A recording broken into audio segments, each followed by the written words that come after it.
Olá, pessoal.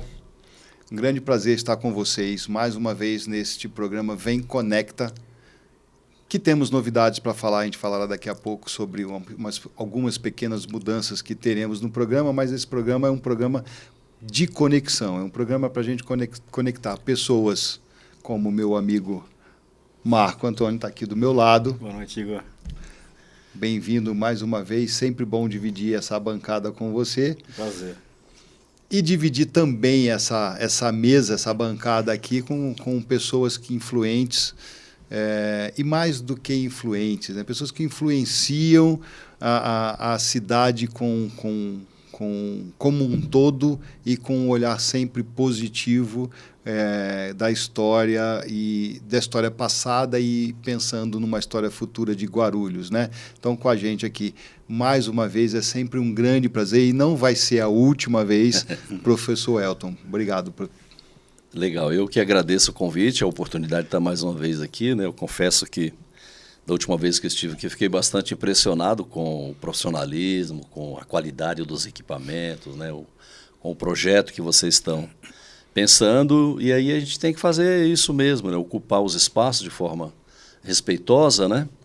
Para que a gente possa construir essa identidade guarulhense, né? Então, eu me chamo Elton Soares de Oliveira, sou historiador, estou em Guarulhos desde 1973, né? E tenho trabalhado bastante. O último trabalho que nós estamos fazendo agora é o trabalho para a implantação do casarão da Rua 7 de Setembro, que vai ser inaugurado a princípio, né, dia 8, no aniversário da cidade. Né? Uhum.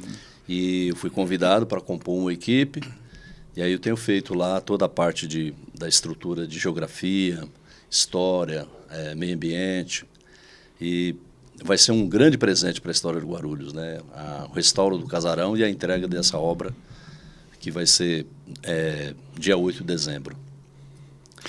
Aproveitando nessa questão de casarões e de história, vou aproveitar um momento político, vou fazer Vamos levantar esse tema rápido, para não... Porque a ideia não é a gente ficar debatendo isso, mas o destombamento do casarão que era em frente ao Shopping Internacional. Uhum. E posterior a isso, a demolição dele, isso gerou um impacto na história de Guarulhos. Sim. E o argumento é que não tem jeito para a gente, para a cidade crescer, evoluir, algumas partes da história ela se perde. Uhum. Então a pergunta é, qual o tamanho do impacto da demolição desse casarão ali onde ele estava... Porque tem a questão de localização, né? Uhum. Um casarão desse no centro da cidade, você tem mais possibilidade de visita. O casarão ali no centro de um terreno, mas qual o tamanho do impacto para a história de Guarulhos? Então, tem diversos aspectos do impacto, né? Tem um impacto que é jurídico, tem um impacto que é do impacto mesmo ambiental, do impacto patrimonial. Patrimonial, né? Patrimonial. Uhum. E o impacto político, o impacto de afeto da família que viveu naquele local, os netos, os bisnetos, né, que conheceram. Falando historicamente, a casa da José Saraceni, que era uma fábrica de sandálias e polainas, chinelos e polainas. E eu falo, o que é chinelo, né? O que é polaina? Então, ela é uma fábrica que foi implantada em Guarulhos por um italiano. Os italianos têm essa importância, né, na história, a partir dos tijolos, do café. Então, eles vão ser os primeiros também industriais que vão trazer essa tecnologia. Mas ela está dentro de um contexto da Primeira Guerra Mundial. Então, durante a Primeira Guerra Mundial, nós tivemos um grande desabastecimento do mercado local, que aqueles produtos que se compravam na Europa passaram a não chegar mais. Então, houve uma necessidade de impulsionar o desenvolvimento industrial para aquecer, para reabastecer o mercado, né? E aí o José Saraceni, que era italiano, trouxe essa fábrica de chinelos e polainas para Guarulhos, né? Que o chinelo era o chinelo mesmo que a gente utiliza. Mas a polaina é algo que você coloca por cima para aquecer a perna, para proteger e tal, né? Então ele vai instalar essa fábrica em 1919. O trem da Cantareira já estava funcionando desde 1915, e ali tem uma rua que vai sair de frente do casarão antigamente, chamada Rua da Estação. Quer dizer, todo mundo que vinha trabalhar ou comprar coisa em São Paulo, levar, usava o trem da Cantareira e trabalhava nessa fábrica, né? Do ponto de vista da arquitetura, ela é uma arquitetura Art Nouveau, quer dizer, uma arquitetura raríssima, né? De origem francesa, muito bem rebuscada, muito bem acabada e tal. E aí veio o tombamento no governo Jovino, 2000. Não, já estava na lei orgânica do município. Quando foi em 88, teve as constituintes municipais, né? E aí foi feita a lei orgânica e foi incluído alguns patrimônios nessa lei. E aí quando veio, aí depois o Jovino tomba, confirma o tombamento, né? Por meio de um decreto. E aí quando chegou essa época que começou a discutir a remoção do casarão, é que ninguém sabia o que ia ser naquele pátio, né? Quer dizer, naquele pátio do Shopping Internacional, que ocupou a antiga fábrica da Olivetti. Quer dizer, ali era a antiga fábrica da Olivetti, né? E ali está prevista a estação de trem, que vem pela Penha. Tem o nome dela, não sei se é a linha Celeste e tal, né? A linha eu não sei, mas é o metrô ali, a estação Dutra, né? Ali vem uma... Ou é a Celeste ou é a linha verde, né? Uma das duas. Uma dessas duas. A Penha acho que é a linha verde, não sei. Eu não sei, mas é Penha, Ponte Grande, Dutra e depois... O shopping, ali onde está o estacionamento do shopping. Que é o Dutra, a estação Dutra. Ali é a estação Dutra, né? E quando se começou a discutir isso era uma coisa que estava muito amarrada entre a Prefeitura e o governo de São Paulo, e veio o projeto para a Câmara. A gente se opôs ao projeto. Eles contrataram, no período do Conselho do Patrimônio Histórico, uma pessoa de São Paulo para dar um parecer, para dizer que o motivo do tombamento, que era Art Nouveau, estava descaracterizado, devido a algumas reformas que houveram e tal. E aí procedeu a votação na Câmara Municipal, e aí os vereadores votaram, que estava naquele período, né? O prefeito sancionou, o secretário de Cultura, que era o Hélio Arantes, também fez a mesma coisa, era a administração do PT, coordenada pelo Almeida, a prefeitura, e aí a Associação dos Amigos do Patrimônio Histórico entrou com um processo, e aí saiu essa sentença aí, né, que tornou inelegível uma série de pessoas. Então nós temos um impacto do ponto de vista do patrimônio, da memória daquelas pessoas também que conheciam aquele casarão, uma perda também do ponto de vista, né, de uma obra rara, né, de Art Nouveau. E, enfim, hoje essas consequências que a gente tem aí, quer dizer, as pessoas precisam pensar exatamente quando se trata de um patrimônio e que não é simples assim. Quer dizer, hoje tem leis de proteção, o Ministério Público, né, os órgãos de defesa do patrimônio, que vão para cima e demora, mas a sentença acontece. Mas teve uma avaliação técnica, então? Teve um parecer. Parecer técnico. Um parecer técnico que ela já estava descaracterizada. Em função de reformas anteriores. Em função de reformas anteriores. Mas se você tem um patrimônio tombado e houve reformas que danificaram o patrimônio, você pode fazer um restauro e restituir. Isso não era problema, restituir original. Que é o que está sendo feito com o José Maurício, né? O que está sendo feito com a casa José Maurício. Então, naquele momento, houve uma precipitação da Câmara Municipal, né, em tirar da lei orgânica. E destombamento, né? O destombamento. Na mesma noite, o proprietário do shopping contratou tratores e derrubou toda a estrutura. Quando as pessoas foram lá no outro dia, já estava tudo demolido, quer dizer, já estava tudo acertado, né? Quer dizer, então, ali não poderia ter, talvez, o traçado da linha, né, essa coisa, se tivesse um patrimônio tombado. O que eu acho um erro, porque você pode incorporar, quando se tomba, você não deixa de usar. O que você tomba são as características. Mas a gente vai para Ouro Preto, a gente viaja para Chapada Diamantina. Um patrimônio tombado pode ser ocupado por um banco, pode ser ocupado por uma escola. Não tem problema, não. É até melhor que tenha um banco funcionando, você tem lá uma placa, patrimônio tombado, tem vários exemplos disso, né? Ali onde o prédio da Rota, em frente ao prédio da Rota, onde é a FATEC, onde é a Biblioteca Nacional, onde a deve ser o museu lá de Santos também, do Museu do Café. É isso. Pô, melhor que seja tombado é que as pessoas possam frequentar, não tem problema, né? Eu acredito que foi isso, uma precipitação. Eu acho. E acho que está servindo de lição, né? Porque Porque agora as pessoas falam, oh, peraí, vamos pensar melhor, né?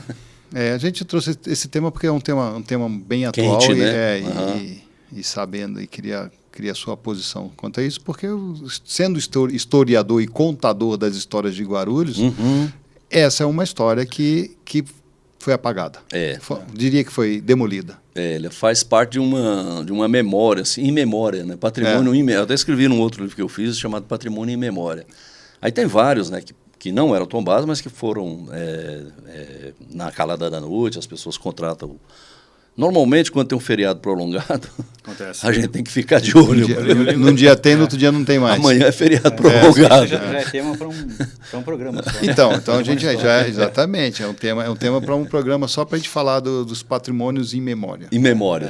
Teve uma até não sei se eu lembro, é aqui perto, subiu a Avenida Guarulhos, quando você atravessa Tiradentes, sobe a Avenida Guarulhos, cai na garagem de ônibus. Sim. Ali você desce. À esquerda você continua a Avenida Guarulhos, que vai passar na Câmara. Em cima é o anel viário. Sim. E tem aquela ruazinha de cima que é paralela ao anel viário. Rua Antônio Ervolino. Antônio Ervolino. Tinha um casarão muito bonito ali, que na calada da noite desapareceu e fizeram um predinho, uma arquitetura horrível, quadradinho. Tinha uma paineira. Era muito bonito aquele casarão, muito tempo abandonado. Eu não sei qual é a história dele. Ali tem um estacionamento lindo ali, que hoje é estacionamento, mas tem um prédio ali que eu acho lindo ali. Na verdade devia ser algum galpão, mas que o teto não existe mais, mas ele é ali do lado do cubo. Onde era a garagem de ônibus. Isso. Sim. Ali. Eu sou apaixonado por aquela arquitetura ali. Esse sobrado é logo depois, descendo, na anel viário, naquela rua de cima que é Antônio Ervolino. Que é uma rua de paralelepípedo. Paralelepípedo, isso. Tem uns pontos de ônibus ali. Não sei, onde era o jornal Olho Vivo, né? Isso. Bem ali. Ali tem também um patrimônio, assim, bem significativo da história de Guarulhos, que é a antiga Rayovac, né? Um pouquinho mais para frente. Isso, Microlite. Que a caixa d'água era uma pilha Rayovac.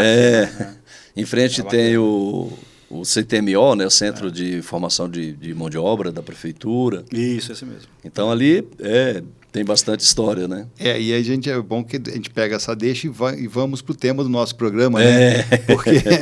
Porque a gente acabou... tem muita história aqui, né? Se a gente vai viajando aqui e vamos embora. Mas eu gosto dessa região ali. Eu entrei onde era a garagem de ônibus e pensei ali em fazer um evento de música ali. Um evento de música ali, botar um palco ali. Eu acho que aquilo está feio, está abandonado. Abandonado não está porque estão usando, mas está largado, está mal gerido, está mal aproveitado aquilo ali. Eu acho que aquilo ali devia ser um centro cultural. E ali tem uma história que é o seguinte, que a primeira sede do aldeamento de Guarulhos, a primeira capela, era ali. Ela está entre a rua Vasconcelos Calmon, né, que sobe. Isso. Depois você tem a rua Barão de Mauá, e o aldeamento era ali. Quer dizer, a primeira capela, nós vamos falar de período colonial, né?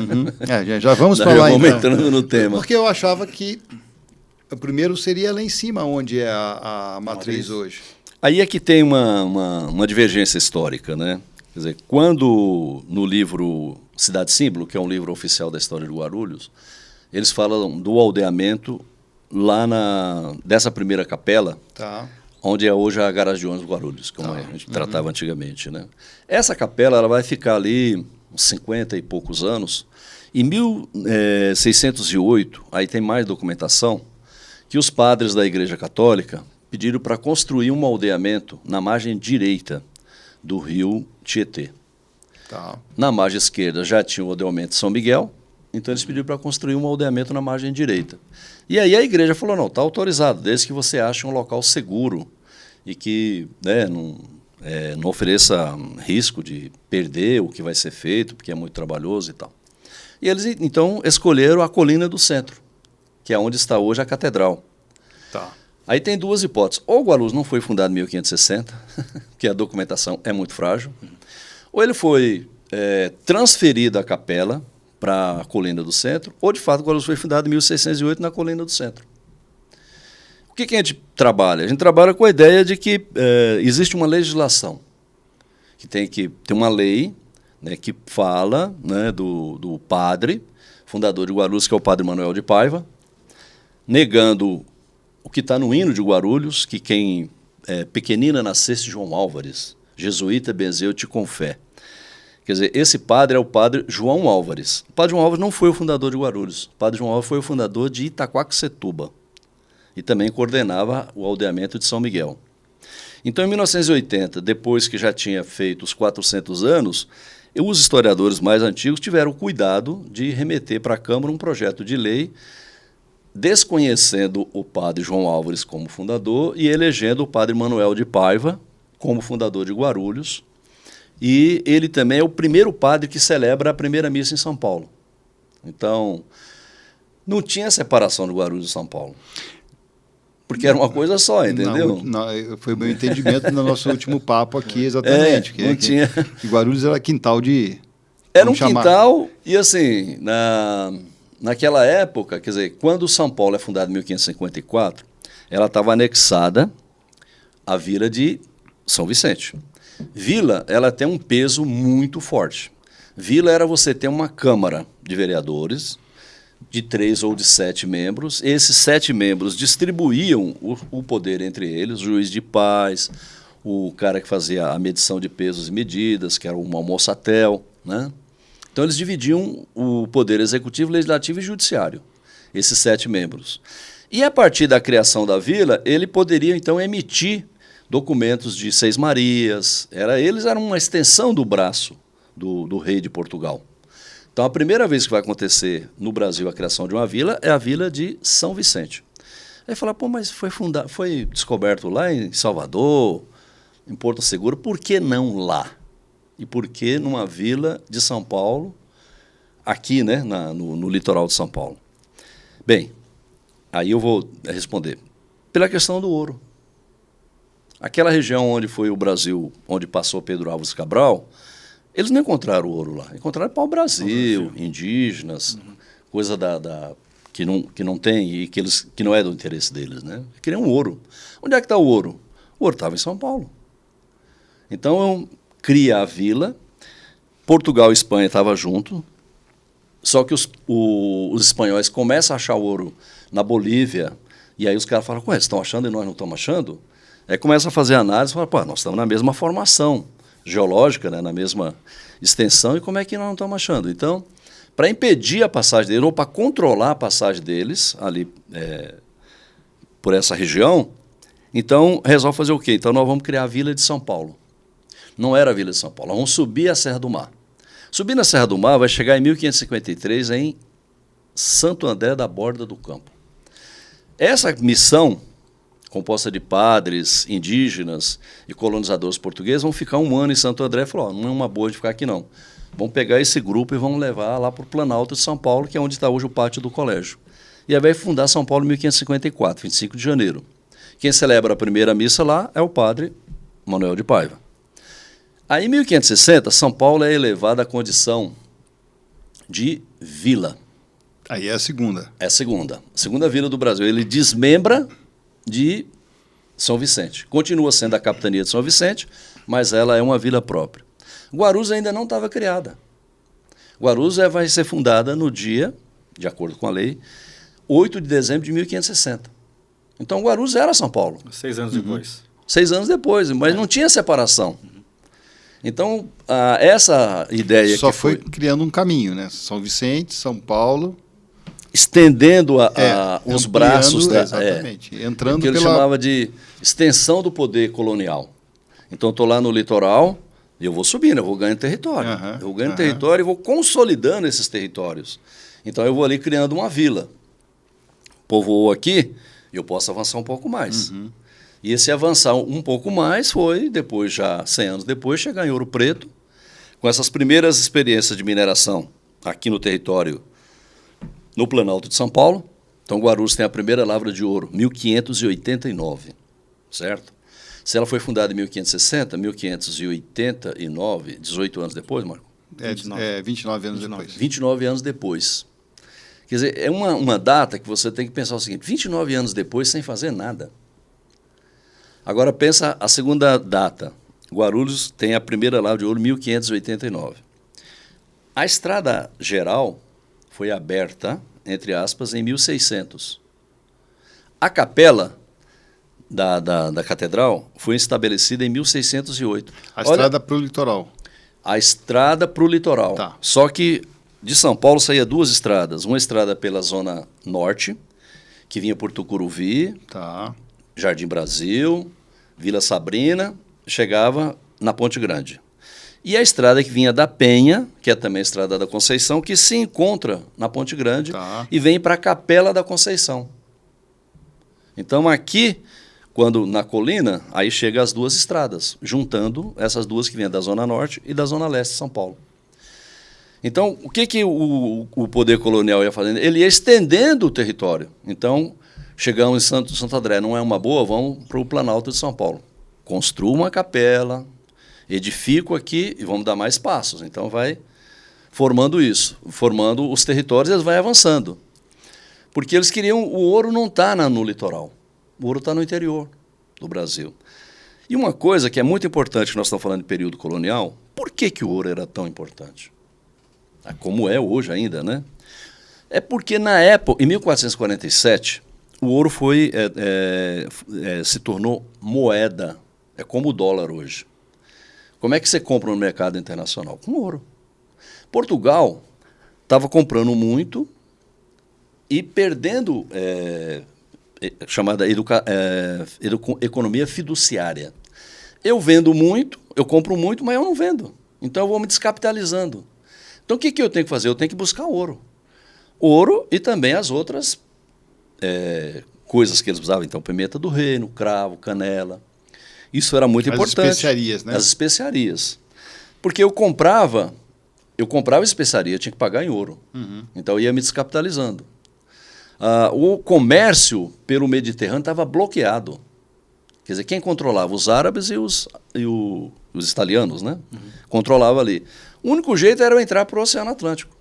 Então eu entro para o Oceano Atlântico e aí eu vou fazer vai contornar em 1492 o Cabo da Boa, o Cabo das Tormentas, que hoje é o Cabo da Boa Esperança, e a expedição de Cabral que vai inclinar para o lado do Brasil, para a parte leste, né? Uhum. Oeste. Uhum. E vai chegar aqui.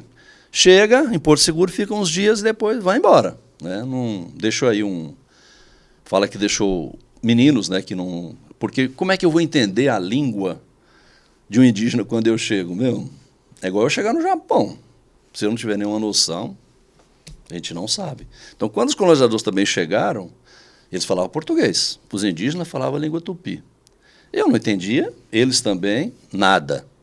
O que eu faço? Eu deixo alguns meninos, que é o caso de Caramuru, deixo algum, ele aprendeu a língua e depois de um tempo eu volto. E aí encontro, aí o cara aprendeu a língua, agora está mais fácil a gente se entender, a comunicação está mais fácil, né? Então, o que ocorre? Vou fazer um paralelo, seria a inteligência natural, porque hoje a gente usa a inteligência artificial, deixa o menino ali que ele é inteligência natural e vai aprender pelo convívio. Então, quando cria a Vila de São Paulo, em 1560, é o mesmo ano também que cria a Vila de Guarulhos. Quem é que prova que foi o padre Manuel de Paiva que veio aqui celebrar uma missa? Se não tem documento, se não tem nada. Então, esses historiadores mais antigos, aí os mais antigos, vamos dar o nome, eles tiveram um trabalho importante, né? Noronha, Adolfo de Vasconcelos Noronha, professor, fundador da Faculdade da Vila Rosália. Depois veio o Ranalli, que é um delegado de polícia e tudo, né? Tem o Gasparino Romão. São esses três a base desses fundadores, né? E em 1960, Guarulhos completou 400 anos. E quem foi escolhido para redigir o primeiro livro da história de Guarulhos, oficial, foi o Adolfo de Vasconcelos Noronha. Então foi feita uma comissão que tinha gente da base aérea, estava o Guilherme de Almeida, uma comissão de respeito, né? Uhum. E ele foi encarregado de redigir o livro, né? Então lá ele narra essa primeira capela, onde está hoje a Avenida Guarulhos, ali perto da Guarupás, né? Para as pessoas se situarem, né? Uhum. Ali existia uma capela. Depois essa capela, na ideia dele, ou ela foi reconstruída ou transferida para o centro. Aí foi transferida onde está hoje a catedral, ali sim foi o aldeamento. Ali os padres conseguiram uma ordem de Roma para estabelecer o aldeamento ali. E tanto que depois as pessoas que vão... Nós estamos falando de casarão, né? Como é que o Zé Maurício conseguiu a propriedade daquela terra se era da aldeia? Conseguia por aforamento. A Câmara dava a ele, por exemplo, vou te dar 300 metros aqui, você tem que construir 1 ano, aí você tem que pagar uma taxa. Se não construir, aí renova o aforamento e você tem que pagar. Assim como todas as famílias antigas do centro de Guarulhos. Receberam a terra por aforamento. Depois, no período já do Império, foi havendo leis que foram transferindo esse direito da terra para essas famílias, né? Então, ali, então, 1608, é estabelecido o aldeamento dos indígenas Maromomi. Esses Maromomi, eles ocupavam já aqui no vale a margem direita do rio Tietê. A margem esquerda estava ocupada pelos Guaianá, que são os indígenas lá da Capela de São Miguel. A Capela de São Miguel é de 1580. Então, se Guarulhos foi fundada em 1608, é possível que Guarulhos tenha pertencido ao aldeamento de São Miguel. Porque os padres não iam querer criar 2 aldeamentos no mesmo espaço. Então, um grupo fica com o lado esquerdo da margem do rio Tietê e o outro grupo fica com o lado direito. Mas no mesmo aldeamento. Não, aí desmembra do aldeamento. Okay, desmembra. Essas 2 tribos eram tupis também. Bem, aí já é uma outra questão. Por exemplo, Maromomi não é tupi. Não? Não. A palavra Guarulhos é tupi, porque é G-U-A-R, significa homem e mulher. E U, que come e que bebe muito. E o Lhos é da língua portuguesa, então já é da língua geral, do Nhangatu, que quando juntou essas 2 culturas, né, da língua tupi com tal.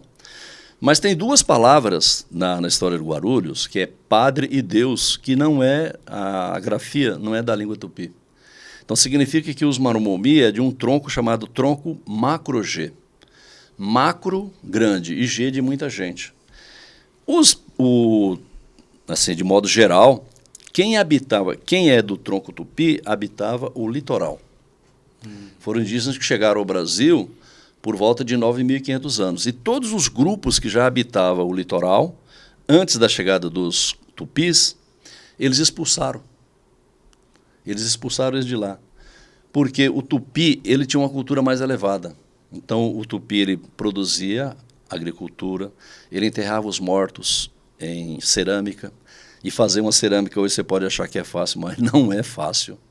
O cara tem que escolher o barro certo, tem que deixar secar, tem que queimar na quantidade certa, cozinhar. Então, é uma tecnologia avançada. Né? E esses outros que foram expulsos do litoral, por exemplo, no rio Juquiriquerê, em Caraguatatuba, tem lá tinha um aldeamento antigo dos Maromomi, que é quando o padre Manuel Viegas conhece os Maromomi no litoral. Mas já tinha um grupo habitando para o lado de cá do rio Tietê. E aí esse padre, que é o padre Manuel Viegas, ele veio para Salvador na primeira turma, junto com os padres de 1549, que é quando chegam os jesuítas ao Brasil. Ele ficou lá como menino que era órfão, né, das famílias órfãs. Depois ele se torna padre e aí ele vem para São Paulo com o padre José de Anchieta, tem contato com os Maromomi e ele vai criar o aldeamento de Guarulhos. Ele morre em 1608. Aí falou, mas como é que ele criou? Pode ter criado nos primeiros meses. Aí ele é substituído por um outro padre, acho que é Sebastião Vargas, alguma coisa assim, ele substitui. Tá? Então, ali, certeza documental que nós temos do período colonial é que o aldeamento de Guarulhos foi estabelecido na Catedral. E qual que era o nome do aldeamento? Era aldeamento de Nossa Senhora da Imaculada... era chamado Nossa Senhora dos Maromomi. Mas o nome original é Nossa Senhora Imaculada Conceição. E esse nome ele é muito forte, porque na hierarquia católica, vamos pensar o seguinte, né? Nós estamos falando de período colonial, né? Então, sim. Isso é importante. Não é Santo Antônio, por exemplo, entendeu? Não estamos falando de Santo Antônio, nós estamos falando de Nossa Senhora. Nossa, no dogma de Maria, é como se Nossa fosse a mãe da humanidade. Imaculada é porque ela foi gerada sem a mácula do pecado. Então, ela foi gerada antes de Adão e Eva. E ela é Conceição porque ela concebeu um filho chamado Jesus Cristo. Então, quando nós estamos falando de Nossa Senhora Imaculada Conceição, nós estamos falando de Maria, a mãe de Jesus.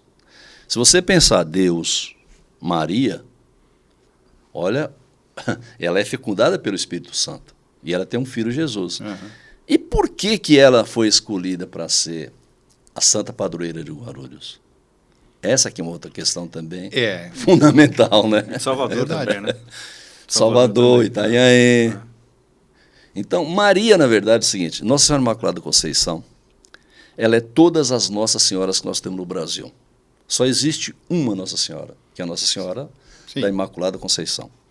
Mas você tem, para cada necessidade de cada comunidade, eles começaram a criar as Nossas Senhoras daquela comunidade. Então, por exemplo, Bom Sucesso. Você queria fazer um empreendimento, você apela para a Nossa Senhora do Bom Sucesso. Você ia fazer uma viagem... Nossa Senhora da Penha... Vamos pegar as mais práticas primeiro? Por exemplo, eu vou fazer uma viagem. Ai, minha Nossa Senhora da Boa Viagem. Vou ter um parto. Ai, minha Nossa Senhora do Bom Parto. Eu vou dar a luz. Ai, minha Nossa Senhora da Luz. Quer dizer, dar a luz é dar a luz para uma criança, que ela não tem luz no ventre. E aí criou, hoje nós temos mais de mil Nossa Senhoras, mas ela só é uma, Nossa Senhora da Imaculada Conceição. Tá? E assim, por que ela é a Santa Padroeira de Guarulhos? São Paulo é São Paulo. Sim. Né? Santo André, da Borda do Campo, é Santo André. São Bernardo, São Caetano. São Bernardo, São Caetano. Porque aqui, a Nossa Senhora ela é uma coisa emblemática para Portugal. Quer dizer, como ela é a mãe de Jesus e na guerra de separação de Espanha com Portugal, ambos eram representados por São Jorge. Aí quando os portugueses foram lutar contra os espanhóis, falaram assim, peraí, qual é a santa? Como que nós vamos levar? Um cara falou assim, vamos levar São Jorge. Ele falou, não, São Jorge não. E se São Jorge é mais do lado deles? Tanto que São Jorge é o símbolo do Corinthians. O Corinthians foi fundado por espanhóis. E se ele se voltar contra a gente? Aí o cara pensando, ela falou, então vamos pegar a mãe de Jesus, Maria, porque se ela é capaz de ter um filho, né, com esse poder todo, ela vai ajudar a gente. Nossa, não deu outra. Foram para a guerra e venceram a guerra. Mas já era antes, Maria já era uma figura forte no catolicismo, né? Então, Maria está associada com a questão do ouro. Se você pegar o manto dela, ela tem um manto dourado. Tá? No candomblé e na Umbanda, no candomblé principalmente, Maria também está associada também à questão do ouro. Então, ela tem uma simbologia com o ouro. Se você pegar várias cidades de Minas Gerais, você tem lá, não sei o quê, Nossa Senhora da Imaculada Conceição. Então, ela tem uma mística também que está relacionada com esse pioneirismo português, de se tornar rico, de achar o ouro, que era a salvação deles, né? E tanto que Portugal se tornou o maior império do período da Idade Moderna. Mais rico, né? Nossa, foi poderosíssimo, né? Poderosíssimo. Então, dominou a África, Brasil e tal, né? E essa mística de Maria, ela ganhou muita força, principalmente depois da separação. Agora, quando tem a separação também, vai ocorrer um fenômeno. Os padres, que eram jesuítas, também foram expulsos do Brasil pelo governo. Porque os aldeamentos já estavam constituídos e os portugueses mineradores, né, queriam transformar os indígenas em escravizados, começaram a crescer os olhos. Aí teve que ter muito conflito. O que a igreja fazia? Ela criava um aldeamento, o aldeamento Nossa Senhora da Imaculada Conceição dos Maromomi. Ela ia aproximando essa comunidade, eles iam fazendo pequenos trabalhos da construção da igreja, de abertura de uma estrada, e os padres começaram a falar, olha, que tal a gente pegar esses caras e botar para trabalhar na lavra de ouro? Aí os padres falaram, peraí, não é assim, não, opa, foi nós que convertemos eles, então. E nessa coisa do conflito, os padres acabam sendo expulsos do Brasil. Convidados a se retirar. A se retirar. E tem uma passagem que tem a ver com a história de Guarulhos, porque tem o Amador Bueno da Ribeira, o velho. Ele era dono das terras do aldeamento depois, né, já de São Miguel, Mariporã. E aqui nós vamos ter uma figura que é o Amador Bueno da Veiga, que deve ser a neto, bisneto, tataraneto dele. E quando houve a separação de Portugal com a Espanha, os espanhóis de São Paulo elegeram o Amador Bueno da Ribeira o rei de São Paulo. Ele falou, não, pelo amor de Deus, não quero, cara. Não, da Ribeira ou da Veiga? O Amador Bueno da Ribeira. Da Ribeira. Da Ribeira. Ele falou, não aceito não, você é doido. Não quero nem pensar nisso. Porque ele sabia o que é. Os caras iam cortar o pescoço dele, né? Então ele foi o rei que foi eleito e não aceitou ser rei, tá? E aí a família dele vai ficar com essas terras todas, que vem de São Miguel, passava por Imairiporã. São etapas muito diferentes, né? Mas tem notícia, lá tem no livro do Cidade Símbolo, né? da extensão da terra dele, aquela faixa toda por trás de Bom Sucesso, Cabuçu e até Mariporã, tudo pertencia a esses Amador Bueno da Veiga, Amador Bueno da Ribeira. Né? Da Ribeira. Depois vem a descendência deles, né? Então, essas passagens, né, que ocorreram em função da expulsão dos mineradores, né, dos espanhóis, dos jesuítas, tem a ver também com essa questão da mineração.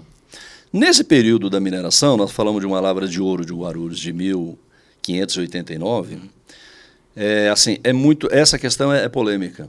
A gente já está aí já há mais de 100 anos da chegada, né? Que é 1560, né? Não, desculpa, 1589, desculpa. Eu falei 1589. Eu comecei aí, vou contar rapidamente, em vários locais para saber onde é que está a primeira lavra, né? Aí eu fui para Paranaguá. Cheguei lá conversando com o historiador, falando, aqui foi a primeira lavra do Brasil. Falei, engraçado, eu falo também isso lá em Guarulhos. Paranaguá, ele falou? Paranaguá. Porque Paranaguá pertencia a São Paulo, e lá tem mineração também. Tá. Porque é bem na divisinha ali, né? Nossa. É que resolveu trazer para o Rio aqui, dividir no Rio, né? Sim. Aí eu falei, qual é o primeiro minerador? Afonso Sardinha. Qual o ano? 1597. Eu falei, eu falo a mesma coisa. Aí fui para Sorocaba. Lá tem um museu também, então, né? Araçariguama tem um museu da mineração, né? Conversando com o historiador, falou, aqui é a primeira lavra de ouro do Brasil. Eu falei, ué, quem é o minerador? Afonso Sardinha. Qual ano? 1597. Eu falei, não, tem alguma coisa errada. Não. Esse cara tem uma perna muito grande. Ele é onipresente, né? Cara, aí eu fiquei pensando, falei para ele, eu também falo a mesma história lá em Guarulhos. Aí eu achei em um livro, que é o livro da... Aqui nós temos esse registro, deixa eu achar aqui a primeira lavra. Vou até ler porque, deixa eu achar ela aqui, Capela, Senhor do Bonfim, Emancipação de Guarulhos, está antes. Aí comecei a pesquisar isso, né? E achei em um livro, que é o livro Na Capitania de São Vicente, uma citação que está aqui. Posso mostrar aqui? Isso. Esse é o mapa da mineração de ouro em Guarulhos. Então, essa parte aqui, em amarelo, são os veios de ouro, onde foram constituídos 5 grandes garimpos de ouro. Esse mapa aqui não foi eu que fiz, não, tá? Esse mapa aqui é do IPT. Hoje é IPT, mas era um outro órgão mais antigo, tá? E eu achei essa citação aqui, Washington Luiz, analisando uma citação de Azevedo Marques, traz a seguinte informação. Nobiliarquia das principais famílias da capitania de São Vicente, ao relatar Pedro Taques de Almeida Paes Leme, a vida de Afonso Sardinha, disse, foi o primeiro descobridor das minas de ouro, prata, ferro e aço em todo o Brasil, pelos anos de 1589. O tempo está certo. Nossa. Esse texto é do... Não é meu, tá? Eu estou citando o que está no livro do Washington Luiz, tá?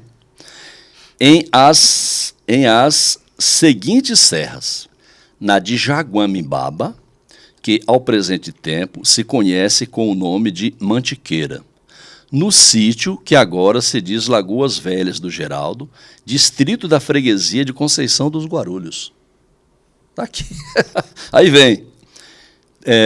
Temos freguesia dos Guarulhos, termo da cidade de São Paulo, na de Jaraguá, que é do Pico do Jaraguá, ele cita em segundo. Aí eu falei, então agora eu tenho como dizer que Guarulhos tem uma prova, por mais frágil que ela seja, Mas os outros nem essa tem. Os outros falavam a mesma coisa. Só falam. Só falam. E aí eu copiei. O Washington Luiz, para a gente ter uma noção, ele foi presidente da República, foi governador de São Paulo, acho que foi prefeito, escritor de mão cheia. Na verdade, quando ele faz essa citação aqui, ele está tentando descaracterizar a informação, falando que Jaraguá é a primeira. Aqui do Pico do Jaraguá, que tem mineração e tudo, né? Mas esse, aqui o Azevedo Marques está falando, a primeira está em Guarulhos, no distrito de Guarulhos. Então nós temos aqui um conjunto de lavras que é do período colonial, que é as lavras velhas do Geraldo atual, que é de 1589. Isso é muito interessante, porque o que é um garimpo de ouro? Não é você achar ouro. Porque eu já achava ouro em São Paulo antigamente, mas você achava pepitas de ouro, mas você não tinha um volume ainda suficiente para você estabelecer um garimpo. Então, quando você estabelece um garimpo, é como você estabelecer uma fábrica. Quem cuida da produção, cuida da produção. Eu não posso, ao mesmo tempo que estar trabalhando na fábrica, produzir feijão, arroz, não tenho como. Então, quem cuida da produção, cuida da produção. Tirar o ouro é uma tarefa. Depois, preparar esse ouro é outra tarefa, é um outro grupo de pessoas que prepara o ouro. Né? Aí usa o fogo, qual é a temperatura, qual é o equipamento que você usa, qual é a medida. Né? Você usa um cadim. Então, aí é uma outra técnica. E como é que você transporta o ouro para Portugal? Aí é um outro grupo. Esses indígenas que já estavam amansados e tal, né? Eles foram muito importantes nessa introdução do trabalho de carga. Porque falar os tropeiros não é a partir de 1600 e pouco. Você tem um período anterior que não tinha no Brasil burro, cavalo, boi. Isso tudo foi trazido de Portugal, carneiro, galinha, porco. Vinha tudo de navio para cá, não tinha aqui. Então tem uma parte do trabalho das lavras de ouro que o transporte era feito por indígenas. Qual era a vantagem? Primeiro, os caras eram muito fortes. Segundo, andava rápido. Terceiro, conhecia o território. Né? Quarto, tudo que eles comiam, os portugueses também podiam comer. Não precisava levar o alimento. Eu estou passando no local, vi uma fruta, eu como aquela fruta. Certo? Então, uma viagem de Guarulhos até Santos gastava mais ou menos 5 dias a pé. Então, aquele caminho, que é o caminho saindo hoje da Capelinha, passando por Bom Sucesso, que é um caminho, tem outro caminho também. Capela de Bom Sucesso. Capela de Bom Sucesso, hoje Trevo de Bom Sucesso. Trevo de Bom Sucesso. Pimentas, que é a estrada Juscelino, sai em São Miguel na Capela. E quando chegava na Capela, ali era o entroncamento das vias, para quem vinha de São Paulo, para quem vinha do Rio de Janeiro, não pela Via Dutra, pela Estrada Velha, e quem vinha de Guarulhos, se encontrava ali. E dali você desce, mais ou menos hoje o que é a Jacopêssego, e você chega em Paranapiacaba. Aí de lá de Paranapiacaba, ou eu quero ir para São Vicente, eu quero ir para onde? Para Santos, aí eu levava ouro. Eu levo ouro e trago ferramentas de trabalho, por exemplo. Então, ferramenta de trabalho que não tinha aqui, você ia comprar em Portugal, né? Tecido, remédio. Então, o trabalho de carga, nesse momento, é feito pelos indígenas. E de volta, né? E quem estava trabalhando na lavra? Pessoas que já tinham conhecimento de mineração. Porque para um indígena não fazia sentido nenhum uma pepita de ouro. Agora, para um português... Era uma pedra, né? É uma pedra. Uma pedra amarela. Tá tudo isso para mim não significa nada. Um copo de água para ele com sede tinha muito mais valor. Com certeza. Né? Então, para eles não tinha sentido. Eles nunca tinham mexido com isso. Os indígenas viviam da caça, da pesca. Né? Como é que eu vou ser adestrado para escavar ouro, para fazer isso? Então, é uma hipótese, né, bem consolidada de que foi usado na carga. E eu trago os negros africanos para trabalhar na lavra de ouro, da costa africana, que já são pessoas que já escavavam ouro e que são comprados no mercado de venda de escravos. Você tinha escravos que eram especializados em mineração, você tinha escravos que eram especializados em pastorio de gado, em outros trabalhos, né, e tal, né? Então eu chegava lá, eu quero esse. Tinha lá um departamento, né, devia ter uma coisa desse nível, e comprava aquele cara que já tinha aquela especialização. É difícil até pensar nisso, né? Mas é separado por especialização. Por especialização. Né? Se era forte, olhava o dente do cara, né? E a pior coisa da escravidão, que eu acho, é que o cara era um objeto.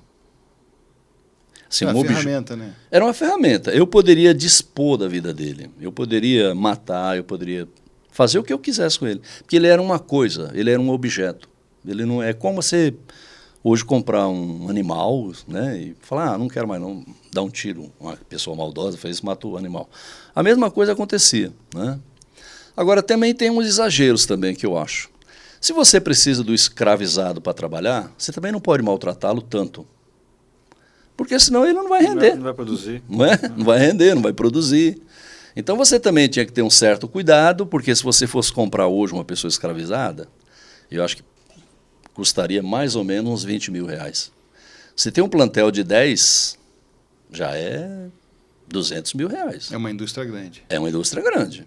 Depois você tem que alimentar essa pessoa, depois você tem que controlar ela para ela não fugir. Então você tem que ter um outro grupo que não está afinado com eles, né, para fazer esse controle. Então, assim, tem que ter um trato com essas pessoas, né? E assim, se eu exploro muito ele no outro dia ele também não aguenta. Nós somos igual, todos os seres humanos são iguais, né? Então o cara trabalhava aí uma média de 12 horas com os pés imersos na água e tal, né? Então, até a semana eu estava fazendo uma entrevista, uma menina falou, mas será que a feijoada foi criada mesmo no Brasil, né? E aí eu falei, mas espera aí, se não foi, ela foi reinventada, porque o cara trabalhar tanto tempo dentro da água, se ele não comer uma coisa que farinha, por exemplo, né? Que sustente ele, um pé de porco, uma coisa, rapadura, ele não aguenta, cara. Não. Então, pode ser que Portugal tenha criado a feijoada lá, uma feijoadinha branca com o que eles tinham de produto, né? E ela é um prato tipicamente brasileiro, porque ela tem pimenta, ela tem farinha, ela tem rapadura, né? Então ela tem coisas que são típicas do território. E aquilo que sobrava dos porcos, né? Os restos, né? E que era comum no interior do Brasil, as pessoas que não têm condições de comer a carne nem de terceira, comer o resto. Comer o pé do porco, a verga do porco. Aquilo que não é comercial, né? Que não é comercial. Ou a cabeça, por exemplo, né? Comer o tutano, o cara só tinha o osso. Mas eu sou da época que canja de galinha era feito com pé, com pescoço. Então.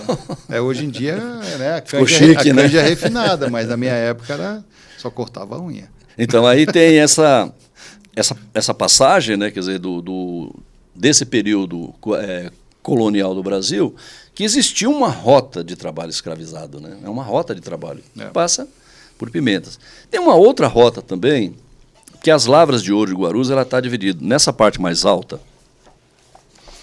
Aqui ela chama Serra do Itaberaba. Tá. Ita é pedra, Beraba é que brilha. Tá? Aqui tem até uma estação de um quilombo, nessa parte aqui, ó. E aqui nós temos a serra, que é a serra hoje da Cantareira, e nessa parte baixa aqui, ó, chama Serra do Bananal. Aqui também tem mineração. Aí, por onde passava essa carga indo para Portugal? Ela ia chegar em São Miguel. Só que ela vinha pela estrada de Nazaré. Quando você cruza o aeroporto, ali no aeroporto, perto do terminal do São João, tem um local chamado Asfalto Morto, que é onde o aeroporto foi construído e o asfalto foi construído até ali. Mas aquela estrada ela passava no meio do aeroporto e vinha, cruzava com Bica e saía na churrascaria com Bica. Ali na churrascaria com Bica, o nome da estrada é Estrada Velha de São Miguel. Porque era esse grupo que trafegava do Bananal vindo por ali. Era mais difícil você ir lá embaixo para entrar na estrada de Bom Sucesso, Pimentas. Uhum. Então eu vinha por ali. Quando chega em São Miguel, você vai ver que ela vai afunilar para a Praça do Forró. Ali junta as duas estradas. E dali você ia para Santos, que é o ponto mais fácil para chegar ao ouro, para escoar essa mineração de ouro. Então essa fase da história de Guarulhos, do período colonial, ela vai ser marcada pela mineração de ouro. E os principais patrimônios de Guarulhos, que nós temos ainda hoje, foi construído nesse período. Então você pega, por exemplo, a Catedral, Nossa Senhora da Imaculada Conceição. As paredes laterais, que eram de taipa de pilão, foi retirada, mas ela foi construída de 1741 a 1761. 20 anos para construir. E já quase 200 anos depois da mineração. Da mineração. Da 1589, 1589. Né? Marco que é bom de cálculo aí. Quase 200 anos. Mas quem constrói essa igreja? Os negros africanos escravizados. Aí você pega a igreja dos escravizados, ficava na rua Dom Pedro, que é Igreja Nossa Senhora do Rosário, Mãe dos Homens Pretos. 1750 ela é inaugurada. Também foi construída nesse período. A Igreja de Bom Sucesso, 1800, vigência do trabalho escravo. Quem construiu? Os negros escravizados. A festa de Nossa Senhora do Bom Sucesso e a festa da Carpição já vai quase para 300 anos. Ela nasce também dentro do período da escravização de negros indígenas e negros escravizados da África. E lá nós temos a Igreja de Nossa Senhora do Bom Sucesso e a Capela de São Benedito dos Homens Pretos e Santa Efigênia. Então, em Centro de Guarulhos, nós temos a Igreja de Nossa Senhora da Imaculada Conceição, que é a Mãe de Jesus branca, e na frente dela nós vamos ter a Igreja de Nossa Senhora do Rosário, Mãe dos Homens Pretos, que é a Mãe de Jesus preta, que tem um menino Jesus preto nos braços. Para que isso? Para criar uma identidade e dizer o seguinte, não é só branco que é filha de Maria, os pretos também são filhos de Maria. Quer dizer, cria uma mística também para falar para os escravizados, vocês também são filhos de Nossa Senhora da Imaculada. Trazer para perto, pouquinho, né? trazer mais perto, né, aproximar. Quais são os santos principais? São Benedito. Então nós vamos ter São Benedito lá em Bom Sucesso, que é a Capela de São Benedito, e aqui nós vamos ter Nossa Senhora do Rosário. Uma coisa que é muito interessante nesse período é que, por que o Rosário? Nossa Senhora do Rosário. A tradição dos indígenas e dos negros africanos é uma tradição oral.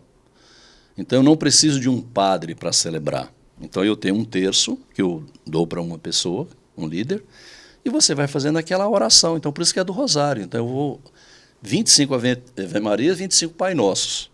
Então eu faço aquela oração. Eu estando, depois de uma semana de trabalho, no mesmo espaço onde reúne pessoas negras de diversas etnias, e eu consigo fazer aquela oração, eu ouvi a voz do outro, o clamor do outro. Aquilo é um fator de aproximação, de criação de identidade, né? Então, a igreja, a capela de Nossa Senhora do Rosário, que ficava em frente da igreja da Catedral, 1750, ela é inaugurada, aí você fala, mas vem cá, os escravos podiam ficar sozinhos? Podia. Os brancos estão lá na sua igreja celebrando a sua missa e eles estavam do outro lado. Aí não fugia? Para fugir para onde, cara?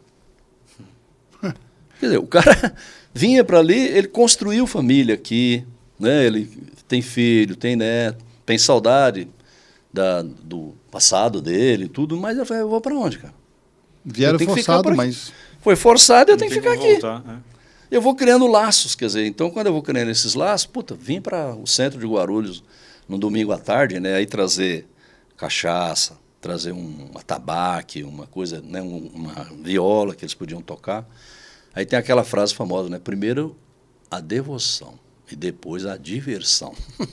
Então a devoção você reza primeiro. Rezava primeiro. Rezava primeiro e depois a diversão. Vinha a diversão, a dança, o canto, né? A comida, a congada, essas tradições todas, né? Que vão misturar indígenas e negros, que é nesse período da e colonização. Os portugueses, né? Também com os cantos portugueses, né? Tem os santos, as imagens, né? Os reis, né?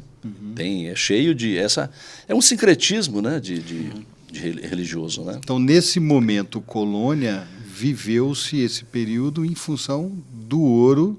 Do ouro. Né? A exploração do ouro, das minas, e aí construindo essa identidade em relação aos indígenas e aos escravizados negros que vieram da África, né?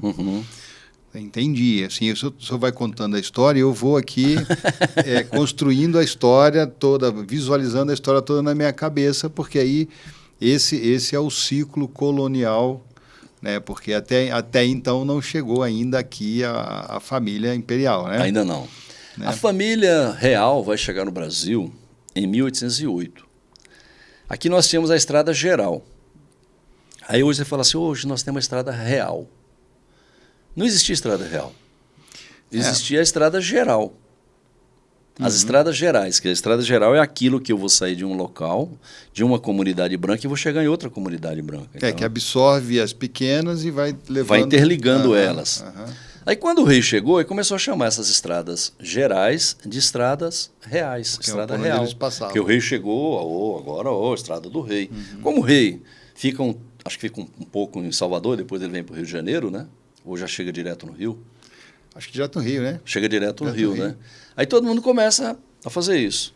Só que essa estrada do ouro em Paraty, nós tínhamos a estrada que é o Caminho dos Guaianazes. Aham. Ela é uma estrada pré-histórica. Então, quando a gente sobe ali de Paraty para chegar em Cunha, aí você vai estar a estrada hoje real. Então, aquela estrada, que é a estrada velha, você saía ali do litoral e você chegava em Ouro Preto. Isso. Depois, quando a mineração aumentou muito o volume, eles abriram um caminho novo, utilizando uma parte da estrada real, já entrando para o porto do Rio de Janeiro para escoar o ouro. Chega lá em Mauá, no fundo da Baía de Guanabara. Sim, chegava ali. E essa primeira etapa do ouro, que é em Paraty, vai sobrar aquela maravilha para quem já foi a Paraty, né? Aquela estrutura arquitetônica, que é uma coisa, um exemplar, né? Muito parecido, acho que não chega tanto quanto Ouro Preto, Sim. por causa do volume de riqueza que se produzia era muito maior. E ali é apertadinho, né? Mar e serra, mar e né? serra. Exato. Ali é um braço do mar, né? Ali era um jeito, você olhar lá os canhões, as posições que eles estão localizados, que era para proteger dos corsários, né? Para não perder a carga de ouro, né? Então eles escolheram ali. E escolheram esse caminho antigo, que era o caminho dos Guaianazes, né? Então, esse período todo está dentro do período colonial. Aí chega a família real, mas nós só vamos ter o fim do período colonial em 1822. Aí tem uma passagem... Quase 250 anos depois. Vai fazendo a conta aí. Estou fazendo. Ajuda aí, Marco. Ajuda aí, Marco. Marco que é bom de cálculo. 250 anos depois. Aí tem o seguinte, nessa questão do fim do período colonial, para o início do período do Império, né, do primeiro Império, aí tem uma questão que é polêmica. Eu vou mostrar aqui para vocês. Está vendo esse brasão? Guarulhos e o Império. Uhum. Guarulhos no Império. E aqui está a espada de Dom Pedro II. Aham. Uma das espadas dele. Quando ele passou, ele deixou por aqui. Quer dizer, a pergunta é o seguinte... Essa espada está onde hoje? Está no escritório do doutor Darcy Panóquia, que era uma pessoa boa também para você entrevistar, viu? Ele tem bastante memória, né? Esse está lá no escritório dele. A pergunta é, antes do Grito do Ipiranga, 1822, Dom Pedro I pernoitou em Guarulhos? Essa pergunta foi feita no nosso último programa. Mas eu queria voltar um pouco mais. Sim. Vamos voltar para Depois a gente volta nessa, que aí é terminando o Império. Porque agora aparece no livro o nome Guarulhos. Mas até então, a gente tinha a igreja de Nossa Senhora da Imaculada Conceição dos Morumbi. Morumbis. Quando aparece o nome Guarulhos? Então, aparece de 1523 até 1540, não aparece muito. Aí, quando é 1540, aí aparece o nome Nossa Senhora da Imaculada Conceição. Nossa Senhora dos Guarulhos. Nossa Senhora da Conceição dos Guarulhos. Então, ainda antes do 1539 do ouro. Antes do fim do Império. Antes do final do período colonial. Período colonial. E por que trocou esse nome, né? Por que eles passaram a chamar? Tem umas hipóteses. Primeiro que esse tronco, que é o tronco dos Maromomí, o tronco linguístico, macro G, eles derivam de uma única família, que é a família Puri, os indígenas Puri.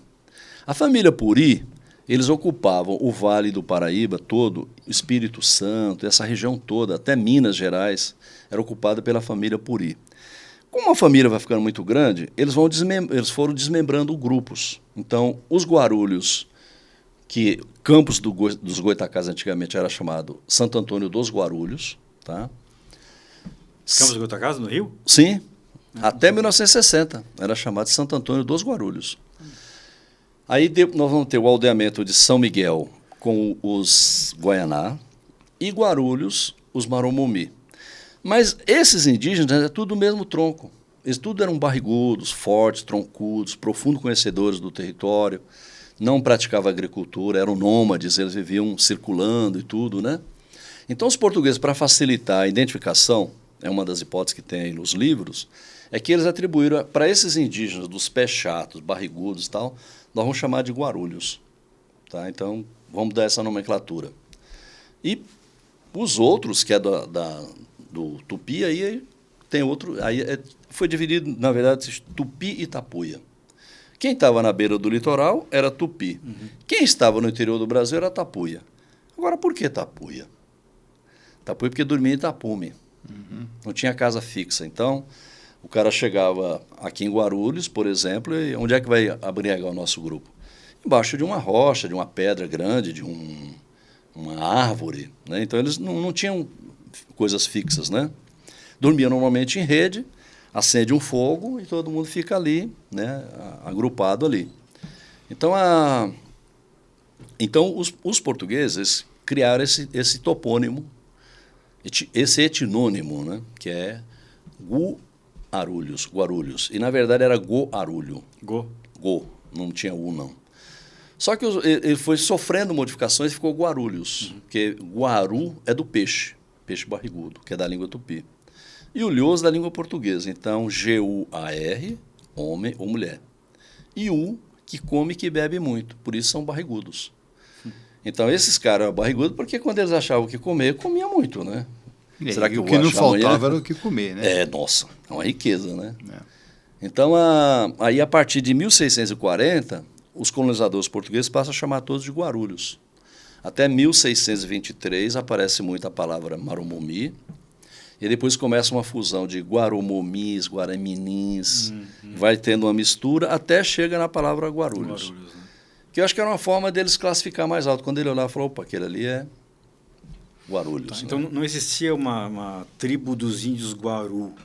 Não. Não, né? Não. Porque assim que eu comecei a frequentar mais Guarulhos, quando criança eu estudava Penha, né? Quando eu vinha aqui, tinha parentes aqui, eu vinha para cá, e sempre me interessei pela origem dos nomes, né? E aí me disseram que Guarulhos significava terra dos índios Guaru. Terra dos índios barrigudos. Mas não, terra dos índios Guaru. Existia os índios Guaru, como se fosse uma tribo Guaru. Então não era isso, né? Era um Maromomi. Existia um grupo Maromomi que passaram a ser chamado de Guarulhos. Para nível de classificação deles. Olha, você fala assim, aqueles barrigudos ali do Peixoto são Guarulhos. Sim, mas era uma classificação dos portugueses, né? Português. Não era...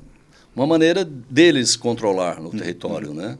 Então, nesse território que vai do Vale do Paraíba até Minas Gerais e tal, Espírito Santo, você tem muita gente que você olha e fala, puta, esse cara é um indígena Maromomi.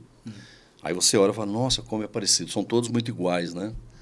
E aí é do tronco Puri. Puri era boa gente na língua traduzido, né? Gente boa, gente pacífica e tal.